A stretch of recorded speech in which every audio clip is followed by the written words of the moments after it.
Oh, Disney. The term love-hate relationship was made for you.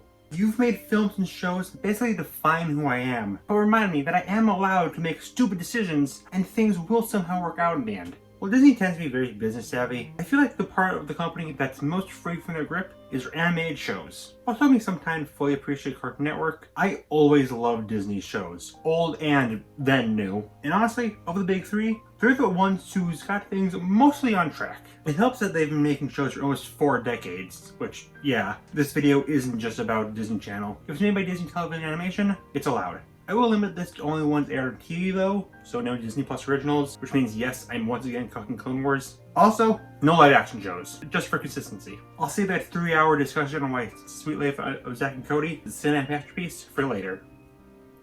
That's a joke, but assuredly someone's already done that. Disney makes some of my favorite shows of all time, and some of the biggest parts of my childhood. Let's honor that with my top 35 favorite Disney animated shows. You're watching Disney Channel. TaleSpin. This is such a weird idea for a show. A spin-off of Jungle Book, with only 3 of the characters returning, and with more anthropomorphic designs, and they're all flying planes. Yeah, that all checks out. Still, no matter how many marijuanas they smoked, it gave us a pretty fun show. While the show is mostly pretty slice of lifey, it gets really fun when there's anything to do with flying. It's when the animation tends to get a noticeable bump, Balloon Kit get their best lines, and it's just really fun. Shere Khan, while basically a completely separate character from his film version, is an extremely fun character as he's the head of his own company, as he plays the role of a morally ambiguous, yet occasionally helpful ally, and he's voiced by the same guy as Frollo. The show's main villain, Don Carnage, is also a lot of fun, albeit one who appears surprisingly infrequently. It's not perfect. Like every single 80s or 90s Disney show is required to have native stereotypes for some reason, and this will be the only time I mention it, since if I've mentioned it every single time, it'll get repetitive, and Molly can be annoying. But for the most part, TaleSpin is a great trip. DuckTales. While not the first Disney show, when it dropped in 1987, it was the one that really made Disney shows where they are today. At this time in history, animated shows were usually very cheap and made only to advertise toys. But this was among the first to get a lot of effort put into it, even being compared to the quality of an actual Disney film, which granted this came out in Disney's dark age, so this might have been a veiled insult, but hey, it's a fun show. We all know the theme song, and that level of adventurous energy is present in every episode. Really, this show just thrives off of just how likable the main cast is. I mean, webbing continues the trend of children want to strangle the live anaconda, but besides that, Rouge, Launchpad, and Magica, even the triplets were really fine characters, which again at the time wasn't a requirement of TV animation. A lot of the early Disney shows survive on sheer charm, and this is no exception. I would now get the theme song stuck in your head. Life is like a hurricane here in Duckburg, race towards airplanes. Please, but it's a Duckburg. You may solve a mystery or meet your history, DuckTales route. Little Mermaid the series, the biggest surprise of this video. I quite love the original film, but for the longest time, I wasn't the biggest fan of Ariel as a character. However, I just point out that she's a much more active character than I first thought. I warmed up to her a lot. And not only does this show have Ariel as a massively active character in it, it also has everything I love from the film proper. From Sebastian and Ursula being their great selves, actually especially not for Ursula. The show is set before the film, and in this, she's very abusive towards the eels, while in the film, she's very loving to them. That's very nice subtle character development. Plus some nice music, and the big reason I love the show, the really fun aquatic world they set up. It's very bright and colorful and lively. I just love aquatic settings in general, so this just made it for me. Take a dive under the sea, become part of a whole new world soon. You won't regret it. Big Hero 6 the series. Big Hero 6 movie is one I like quite a bit, but I'm very aware of its flaws. There are several ways you could have expanded from the show from there, and I think the series did it quite well. From the fun comic book XR style, to the great balance of the fun action and superhero stuff, and the normal lives of these characters. Honestly, I think the series fits better as a show than a film, since we get to see more of these characters. Most of the cast return, besides for Wasabi's actor, who I think Carl Payton does a good job replacing, and Fred's. And I'll never complain about less TJ Miller. I do think the first season is the best. It has the most clear vision overall, to the point where I think they might have expected them to cancel the show after the first season. And Obake is just a fantastic villain. The next 2 seasons are still very enjoyable though. Fly on over and take a look. And if not, that's your mistake. The Proud Family. The first Disney Channel original, and the first show here I watched as a kid. Proud Family is a show I feel like it's before its time. It's also one of the more simple shows on this list. Really just a normal family sitcom, but it's animated. But it's good. Sugar Mama and Oscar are definitely the funniest characters, and that's pretty epic. Yeah, not much else to say here. I like it. If you're curious, I have seen the recent reboot. I think it does a good job of modernizing the show, while also keeping it true to the original. So glad Uncle Bobby finally grew ears. He's finally a man.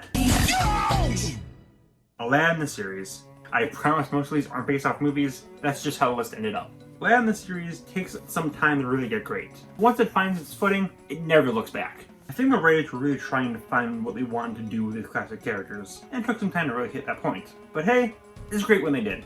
Genie isn't as funny here, I'll admit, but I think that's because they just couldn't get Robin Williams. Gilbert Gottfried came back as Iago, and he's the highlight of the old characters. I feel like they let him ad-lib a bit. What I think really helped the show, though, is actually the new characters. Especially the two biggest villains, Mirage and Monorath. Yes, I know I said Monorath was a lame character in an old video. It's inaccurate. Shut up. These two immediately turn the whole show on its head the second they appear. They're intimidating, they're smart, they're powerful, they're both great villains, and they complement the main characters pretty perfectly. Overall, while it may start rough, there's still a diamond hiding there, not too deep inside the cave. Pepper Ann. I think the best way to explain Pepper Ann as a character is to imagine if Greg Heffley was slightly nicer and a girl. She's very self-centered and overly jealous, but the show very much knows this and will always call her out when she goes too far. And they still manage to keep her very likable and funny. Character designs are all very distinct, while not being weird since they're all normal humans, which makes sense since they're all designed by Tom Warburton, the creator of K&D. It's mostly a pretty normal school show, but I think it just has a strange charm. One different to the Disney afternoon shows, since it was one of the first shows not part of it. It feels like a nice transition to the modern feel. Catch it if you can, it's Pepper Ann. Super Robot Monkey Team Hyperforce Go. Okay, what were they on when they made this? I get the basic premise. Basically just Power Rangers with monkeys. Sure, fine, whatever. But as the show goes on, it gets more and more cracked. Like, it seems normal and all, but then there's actually this weird lore about the monkeys and Skeleton King was actually the guy who made them, but he turned evil and loses all his sanity against his will. A character voiced by Greg Sipes has a crush on a character voiced by Ashley Johnson, because they have it in their contract they must always be together, apparently. And evil monkey voiced by Mr. Pig Kung Fu Panda wants to unleash a cure upon the world. And the robot is the most generic design for a robot ever, and probably isn't as weird as the Blob Monster thing, but frick you! Oh yeah, and also this frame is a thing. It's so fricked, but also so good. It makes harder being Evangelion for kids. Honestly, from the slightly edgier story to the fun characters, and especially the art style, it feels more like a mid-2000s CN show than Disney one, and that's definitely not a bad thing. This is one of Jetix's first shows. Network focused more on action and teen audience, and this show is kind of perfect a way to start it off. Weird? Certainly. Ridiculously long name? Yes. Still an absolute blast from start to finish? You better believe it. Goof Troop. Everyone knows and loves the Goofy movie duology, but no one ever seems to talk about the show that spawned it. Sad, because it's pretty good. The basic premise is just kind of goofy and it's on Max, loop to suburbia, shenanigans happen. Now, I know I'm the Pete guy, but I'm not exaggerating that this is basically just Pete's show. He gets all the best lines, and I know he gets more episodes focused on him than Goofy himself. Heck, I don't think Goofy gets a full episode to himself. It's either heavily sharing the spotlight with someone else, or it's just straight up about a different character. As much as I love Goofy though, Pete, my beloved, he deserves all the attention. I will say this show is the start of Disney leaning into the radical 90s-ness, but only just Max being a stereotypical teen, and the admittedly rocking theme song. It's really not that bad. In the end... Yeah. Tron Uprising. One of the biggest shows Disney's ever made. Arguably the biggest. It's the only Disney TVA show to use CGI over 2D animation. The cast is mostly big-name celebrities, and the show focuses on a dark, overarching story with several on-screen kills and genuine stakes. In other words, it was canceled after 19 episodes. Sad, and it was on a cliffhanger, but hey, what we got was great. To reiterate some of my points, the animation is so striking. TV CG is usually very cheap, but this works with it and focuses on styling it so much you don't even realize its shortcomings. Every character is great. Special mention to Pavel, the lovingly psychotic second-hand main character, who spends half his appearances kissing up to his superior, and the other half shouting for a knife to stab in his back. Without going too much into the story, it's full of twists, and it's just so good, you guys. Sadly, I don't feel like putting it higher since it left on a cliffhanger, like I put Schematic Titan lower on the CN video. But hey, if you don't watch it, I will drive a light cycle to your house, and I will de-res you, I will find your wife, and I will take you to McDonald's. I don't know, I haven't gotten that far. Day of the Barbarian. This is another show that feels somewhat weird on Disney. It feels more like a Nick or a CN one, but hey, The show's great. The game is about a small family of barbarians who are forced into royalty after their parents left to a different country. But that's not the main focus. That's a comedy, which is great.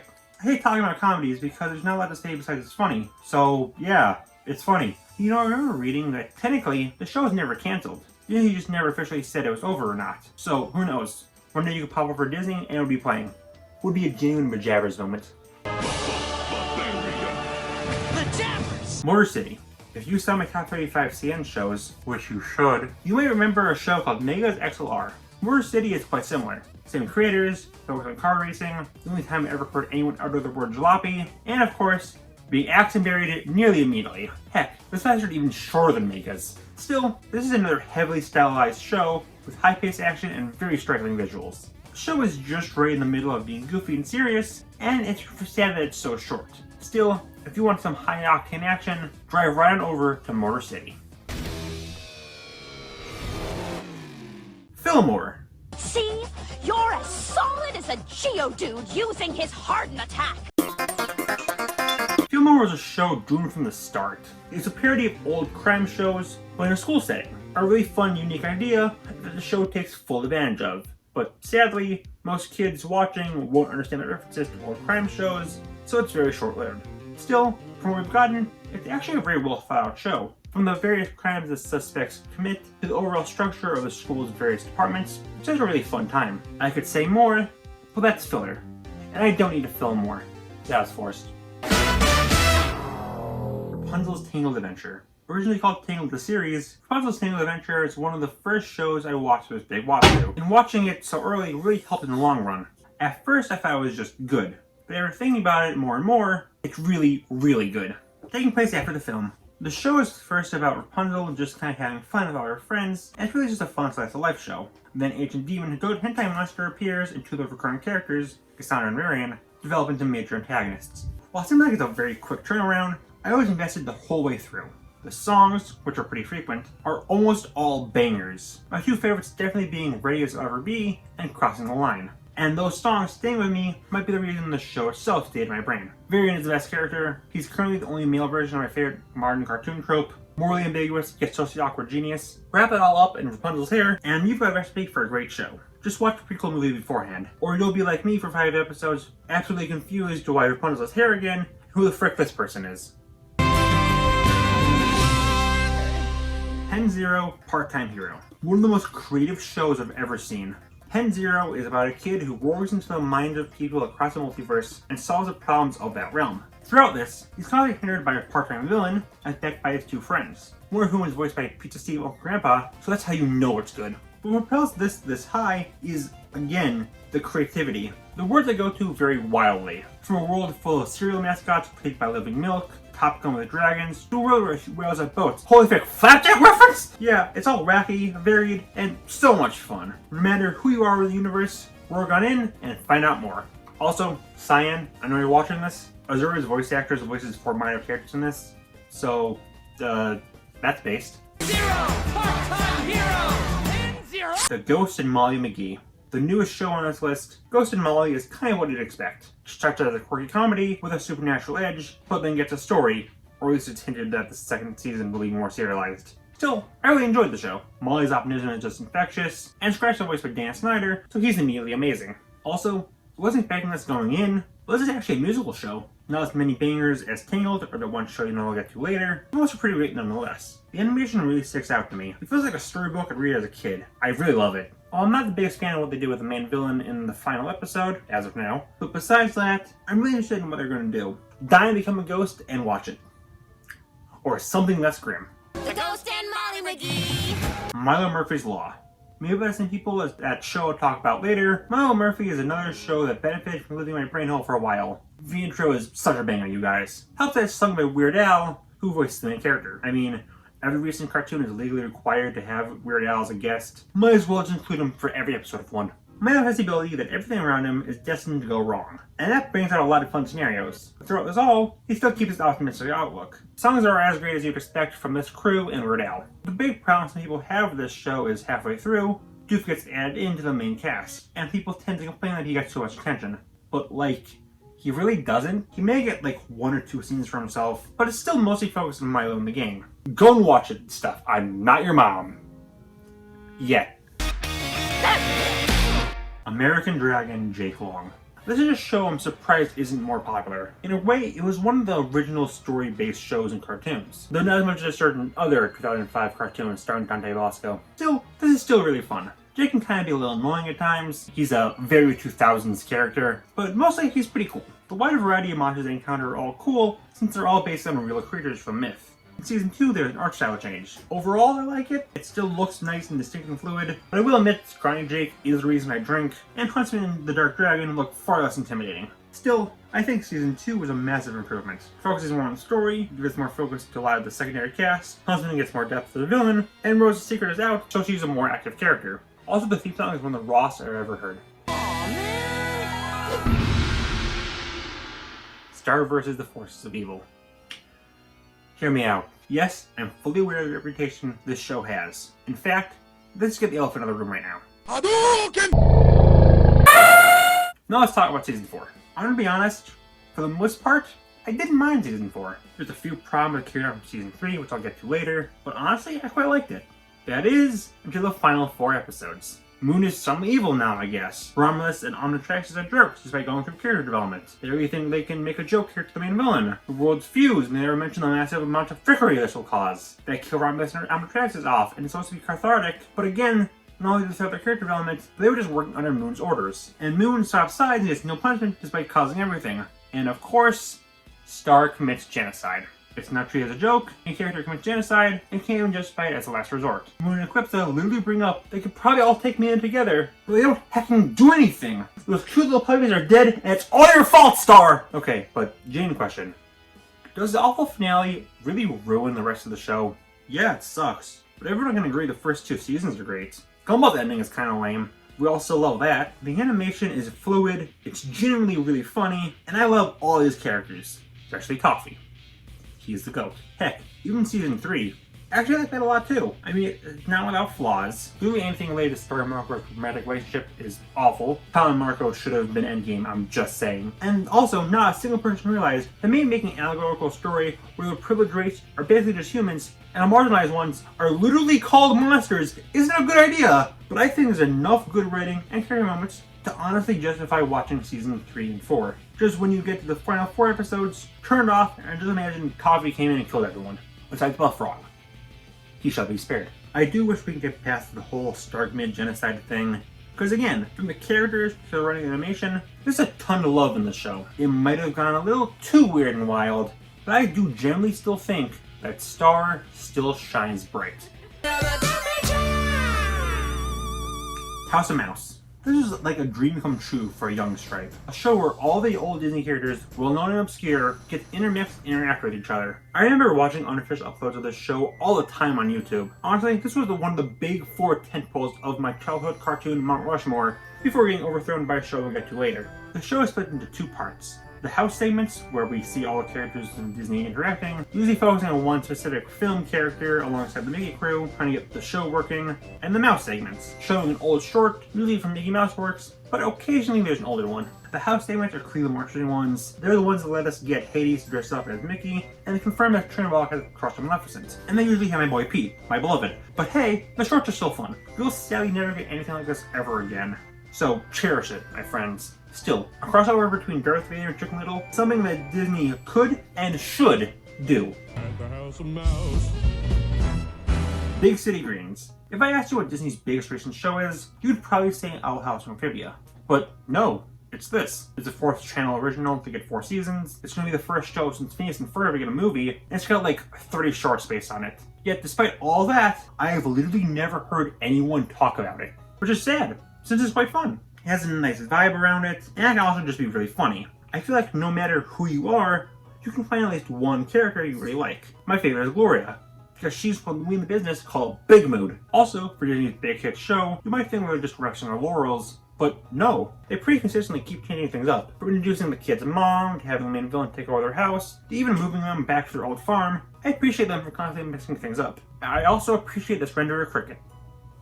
Look at him! Mickey Mouse 2013.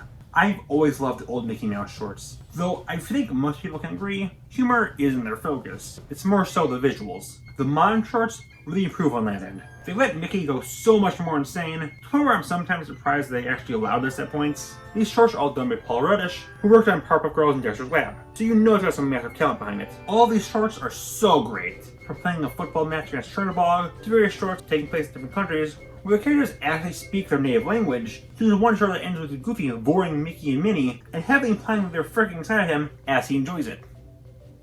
So they're not all good, but most of them are pretty great. For a wacky fun time, I highly recommend all these shorts. Pete. Buzz Lightyear Star Command. With Lightyear coming out this year and being kinda mid, it made me want to revisit this show from my childhood and see if it still held up. If the placement didn't tip you off, it most certainly did. This feels like a self-aware version of 80s shows. Cheesy, but it knows it. The four main characters are all great and all have their own different roles in the team, and all the villains are so imaginative. My favorite definitely being the robotic vampire, Nas Foray 2, who I was kind of obsessed with as a kid. The roles they all go to are imaginative as well. Really everything about this show just feels so distinct despite drawing so much from old cliches. Also, Zurg isn't Buzz from Massive Dimension, which is a fat W. If you ever want to watch Lightyear over this, just remember that only one of these has Newman from Seinfeld voicing Zurg. The process is almost complete. To infinity and beyond! Kim Possible. For a long time, this was the big flagship show for Disney, and while it's nowhere near as big as it once was, I was glad there's still a notable fan base. It's everything I've said before. It's really well written, funny, all the villains are so creative, the action scenes are great. I really miss just kind of random action shows like this. I love that there's just a running gag about how Kim has saved literally everyone in the world. The movie especially is of note, since it's kind of a perfect wrap up to the show. Kim and Ron get together, Dragon reveals he may be a big threat. It's just a great wrap up. But the show was too popular to end, so a fourth season was greenlit. You'd think that'd be a death sentence, but honestly, I think season 4 might be the peak. They get really wacky with a lot of things. The way they have Dragon operate through jail is fun. Kim and Ron are just adorable together. It's just great. Also, massive props for being the only reason anyone in my generation knows what the frick a naked mole rat is. Lilo and Stitch the series. I've talked about my childhood a lot in this video, but nothing is as synonymous with it as Lilo and Stitch. I've watched the original film literally millions of times. I've seen the sequels more than I should admit. I would put in depth by how much Stitch stuff I have. I literally found out what anime was from the series, so yeah, not all of it is positive. Heck, I'm even the only person who likes that old Disney ride, and the show is the crowning jewel of my nostalgia. Taking place after the third film, since this franchise is huge. It's really just a Monster of the Week show, but all the monsters are just so unique. My favorite is Richter. It's a really charming show. It's all about Lilo and Stitch just helping all the different experiments. It's so nice and comfy. Most of the main actors return from the film, and they're all still great as ever. Jumbo and Plickly are gay, this is not up for debate. If this show didn't hold up to my childhood, I would really grow across the world, becoming a fugitive, as I stab every single human being to death with a tree branch, and I keep their skulls as trophy, becoming the world's most wanted. But I become too unstoppable before I finally unleash my final gambit of blowing up the moon to destroy all the Earth, finally getting some meaning to this world. But the show is good, so that won't happen. Aloha! Gargoyles. Okay, I know we just had this giant block of 21st century stuff. Let's go back to the 90s. Gargoyles was far ahead of its time. From its much darker tone, to its story, to actual character development, in my 90s Disney cartoon, it's more likely than you think. It's hard to nail down a favorite character. Broadway is fun, Xanatos is just so entertaining in how he's always 5 steps ahead, and the main character Goliath is voiced by Keith David. It's such a dark and gothic show that I'm surprised that Disney made it. And I'm surprised it's like the only show they actually acknowledge anymore. The third season is called Goliath Chronicles, and some people hate it for being more kid-friendly to the point where it's considered non-canon. But honestly, I enjoyed it. I felt like the rest of the series, and don't see the problem. Get stoned and watch it. Not stoned, but like get rock hard. Get really high. You should really... Darkwing Duck. The complete opposite of Gargoyles. If that's Disney's Batman, Darkwing is Disney's Batman's roast. It's a superhero parody, yes, but it's also its own thing. I feel like a lot of 90s shows have a different humor style than modern shows. I tend to lean towards modern, but this is honestly one of the funniest shows on Disney. It's greatly helped by the characters. Darkwing is one of Jim Cummings' first big roles, and you can really tell that he was just a natural. From all his ad-libbed carrot flap from the night rants, Launchpad returns as good as ever, and I know I bash kid characters a lot, but Gotham is easily the best, since she's actually an active character of the group. And like, Disney keeps bragging about how their first gay character. My girl Goslin has been having 2 dads since 1991. The villains are great too. Megavolt being my favorite since he's wife of Homer Simpson, but also the surprisingly scary Taurus Bulba, and the one whose name I won't say since the last time I did, YouTube thought I dropped a slur. I am a tear that flaps in the night. I am the notification you always ignore on YouTube. I am recommending that you watch Darkwing Duck! I always wanted to do that. Randy Cunningham, 9th Grade Ninja. This is one show I always vaguely known about, but I've never watched until this year. And God, I wish I watched it sooner. Focusing on Randy getting the powers of Mystic Ninja, who gets to protect the town, leads to a really fun show. The show has a very distinct art style, almost looking 3D despite being 2D, and the character designs are all done by Joan Vasquez, the creator of Mayor Zim, and his very distinct art style comes through here. The show has a humor style that's good and I like it, and I have to write 35 of these guys. I can only be original so many times, but it actually does surprisingly have a lot of nice heartfelt scenes to it, which I wasn't expecting. Honestly, Randy is one of the best protagonists I've ever seen in the cartoon. When it comes to downsides, I do wish some of the characters got more attention, mostly Julian since he's my favorite character, and Teresa, since she's surprisingly underdeveloped for the main character's crush. But besides that, Randy Cunningham is one of those overlooked shows in Disney's lineup. And it's another strong recommendation. Smoke bomb! Amphibia. I freaking love frogs! Amphibia is one of Disney's biggest shows, but whenever anyone talks about it, it's really focused on the final 2 seasons. Or shipping the 3 girls, but that's another thing. Season 1 is a lot more episodic, which if you're not into, sure, it may be hard to get into, but I'm the one weirdo who likes both episodic and serialized cartoons, so I really enjoyed it. It helps that even at this point, these are all great characters. Mostly Hop Pop, my beloved. Well, when the story comes in the final episode of season 1, yeah, that's when the show peaks. Best characters, Ambius and Marcy get introduced. There's the fun arc of getting to Newtopia. Newtopia itself is just beautiful, and just the entirety of True Colors. Season 3 is a bit more mixed, but the final 2 episodes genuinely justify the whole thing. I promise you, if you stick through the awkward start, you'll get a whole new world of fun. This will be fun eventually, guys, trust me! Hop on over and expose your true colors. Recess. I made a video about this one, so I'll make this one brief. Recess is a great showing off of childhood imagination and fun. From its wonderful set of diverse characters, to its realistic, yet still strange plots, to Randall's pricked up face. Watch this video for information, but as a show, it's a great little time. DuckTales 2017. The definitive way to do a reboot. DuckTales 2017 manages to be its whole new thing, while also honoring the old show. You can watch it as a veteran of old stuff, and appreciate all the references and the clear respect they have for it all, but still, you can be a newcomer and enjoy it nonetheless. If you have noticed, I bring up the characters in every single segment. I really value the good ones, and there's more characters in here, and they're all Fire Emblem characters that people pretend to be in Smash. It's hard to pick my favorite. Launchpad, Scrooge, Magica, Glomgold. Like, bro, they made Webby actually interesting, and for the first time, I can now tell you which triplet is which. This is a show that starts great and keeps getting better. Like, I legitimately have no problem with it whatsoever. Besides, I wish it was longer. You know what to do? Grab on some DuckTales. That sounds very dirty now I say it out loud. Phineas and Ferb. It genuinely pained me to not put this in the top 3. Phineas and Ferb is such a cornerstone of my entire life that it feels wrong to not put it higher. Especially since it's honestly even better as an adult than a kid. Every episode focuses on the same 3 plot lines. Boys make a thing, Candace tries to bust them, and Doof parries the NATO shenanigans. But what makes this show so fun is seeing what exactly everyone's gonna do and how they'll all end up interconnecting. I love all these characters so much. I don't know how great Doof is, but honestly, I find how funny Candace is. She's probably the funniest character after him. Perry is a surprisingly well-designed character despite never saying anything. Honestly, I forgot how hard I shipped Phineas and Isabella. It was like the first thing I ever shipped. Every single song is a banger, without questions. I can't even name my favorites, since it would be here for too long. You know, it's funny. The show was pissed around for around a decade before being picked up, and I fully understand. The show requires heavily exploiting its own formula and the surprisingly good world building, which requires a long run, which thankfully it got. If you ever feel stupid, just realize that several companies said no to Dr. Heinz Doofenshmirtz, and realize that maybe you're not a pickup after all. Phineas and Ferb are making a title sequence! Wander Over Yonder. So I'm planning on making a video on this during its 10th anniversary, which is almost a year away exactly, so that's a long time. So let me just give my very brief thoughts here, and I'll give my more detailed thoughts in that video coming up in like August, I think it was. Yeah. Wander is one of the most important shows to me. From its vibrant worlds that almost never repeat, to its consistently funny writing, to Wander himself just being a pure little scrimblow, to all the other characters just being as great. It's a fantastic show. Really sad it's only talked about because people being horny on main for Lord Dominator, but hey, I'll gush about it more in August. For now, just watch the show, man. I've talked about it like 20 million times. Just watch the show.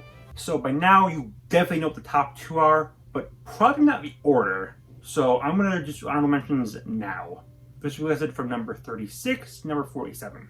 Chip 'n Dale Rescue Rangers. There's a good few alternative realms where this made the list. Honestly, it's so similar to Tailspin that I kind of wanted to tie them, but in the end, I like that one just a bit more. Emperor's New School. A very good translation of the film, even if I repeat a lot of the same jokes. Still, it's pretty funny and gives us more Kronk. 101 Dalmatians is a series. Krill is a lot of fun here, Bjorn's style is striking, and Spot is funny. 101 Dalmatian Street. The show Disney hid from you. But yeah, making it the first result in Disney Plus. Very well hidden there. It's about on par with the series. It's a mostly pretty standard kids series, but they occasionally have some really amazing episodes. Chick Patowski.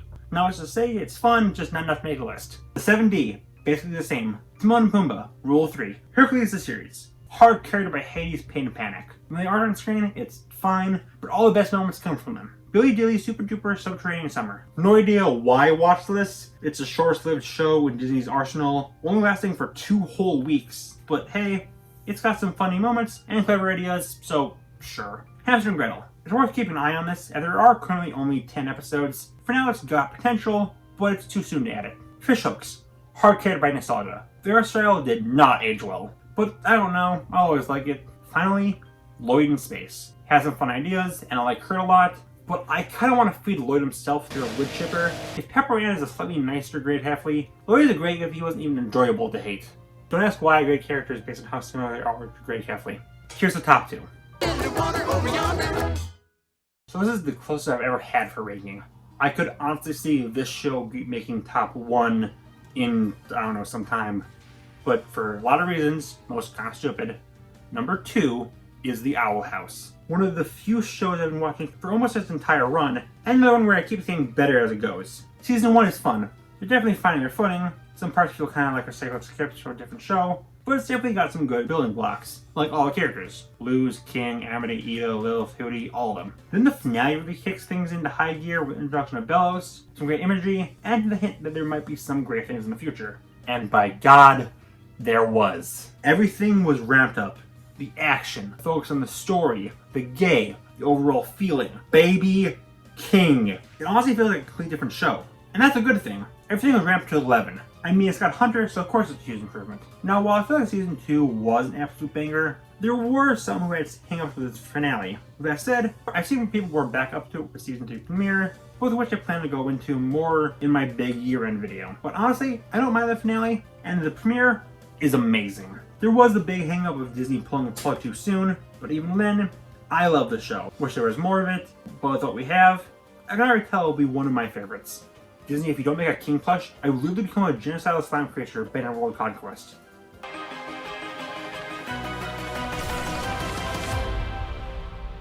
There's no use for build-up. You already know it's Gravity Falls. One of the most important shows ever to me personally. It helped me through some of the worst years of my life. I will become president and I shall destroy middle school. It's got all the buzzwords that I said before.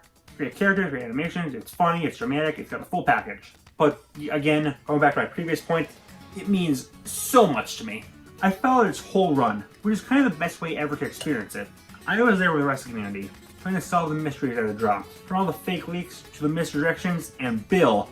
Oh god, Bill! There was so much mystery behind what this triangle meant, and waiting to see what would come of it. I was kind of expecting disappointment, honestly. Instead we got the single greatest villain of all time, don't at me.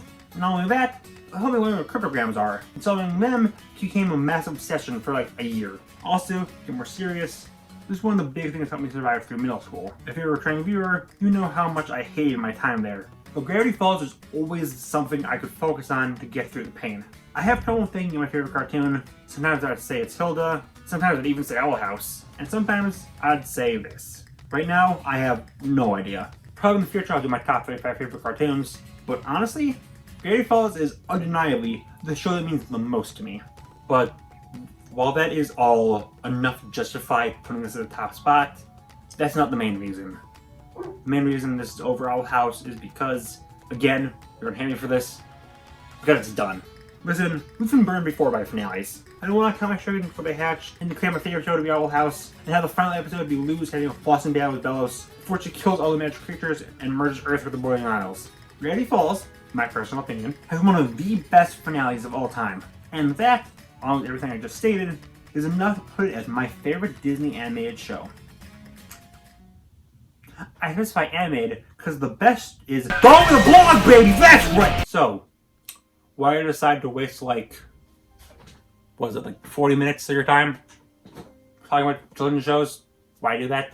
Well, in the CN video, I praised CN's variety. Here, I think Disney's biggest strength is its consistency. From the whimsical adventure shows of the 80s and 90s, to the 2000s and modern days focused on story-based series that still focus on comedy, with the 2000s being the transitional period where they're trying to find their footing. As I said at the top of the video, I feel like Disney shows are the only part of the empire that's mostly safe from their ironclad grip. Mostly that's a great thing. They're allowed to be more of the creative vision, with very minor creative meddling. I do think it's weird that they're mostly ignored though. Disney will remind you about all the stuff they own all the time, but these shows, outside of a very small handful, are completely ignored. Especially in terms of merchandise, like seriously. Why can freaking Baba Tick get a figure, yet I can't find a single touch of King?